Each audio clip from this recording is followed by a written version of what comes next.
नमस्कार, आवाज इंडिया देखने वाले दर्शकों का स्वागत है। महाराष्ट्र के सोलापुर से साइबर ठगी का एक हैरान कर देने वाला मामला सामने आ रहा है।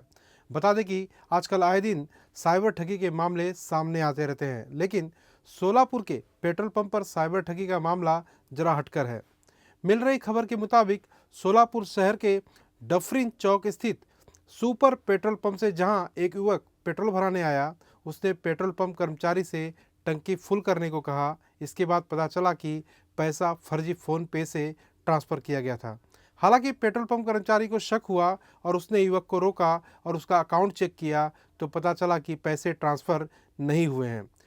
पुलिस की धमकी के बाद उसने फर्जी फ़ोन पे की जानकारी दी।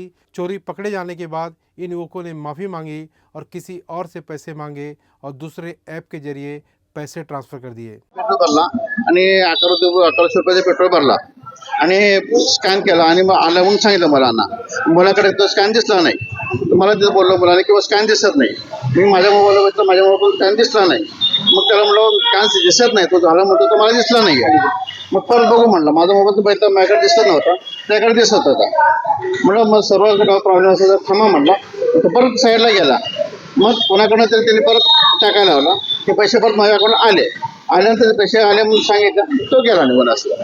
आता मी रुपयांचे ट्रान्झॅक्शन होतं नाही सर, ते 1100 रुपयाचं ट्रान्झॅक्शन होतं। किती वाजता मी कसं सांगू शकणार असं की हा पहिला प्रकार होता आलेला, तो आलेला ते घडलं, ते समोर घडलं त्यावेळेस त्यांनी लगेच केलं। असे बरेच वेळेस होते असं की पैसे येतात त्यांचं होत नाही, सर्व डाऊन आहे म्हणतात, ते करतात परत भावाकडनं बहिणीकडनं असं कुणाकडनं असे पैसे टाकते त्यांनी।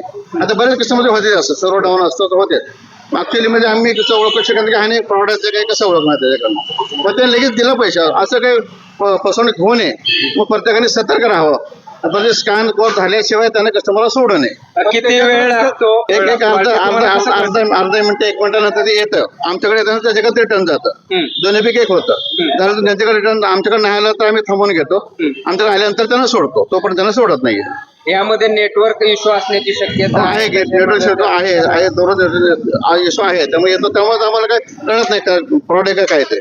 पण नंतर काय होतं, आमच्याकडे पैसे घेतो, त्याने ते देते पैसे कोणाकडनं मागून घेतात, ते पैसे येतात, मग आमचे पैसे मिळाले तर आम्ही त्यांना सोडून देतो। म्हणजे तुमच्या कर्मचाऱ्यांनी व्हिडिओ पण काढलेला आहे आणि त्या संदर्भात त्याला बोलणंही आहे, तरी मात्र त्याच्यावर कुठल्याही प्रकारची तुम्ही ऍक्शन घेतली नाही। आता किती मग आमच्या पैसे घेतले मी, आता प्रत्येक चांगले कस्टमर होतात, वाईट कस्टमर, दोन्ही कस्टमर आम्हाला कसं ओळखणार आम्ही कसं करायचं। आम्हाला जे काय आम्ही पेट्रोल घालतो त्याचे आम्हाला मतबदला मिळाला, मग आम्ही त्याला सोडणार, आम्ही कसं त्याला हे करू शकतो की तो गुन्हेगार कसं हे करू शकतो। तो याच्या अगोदरही केला होता असा प्रकार?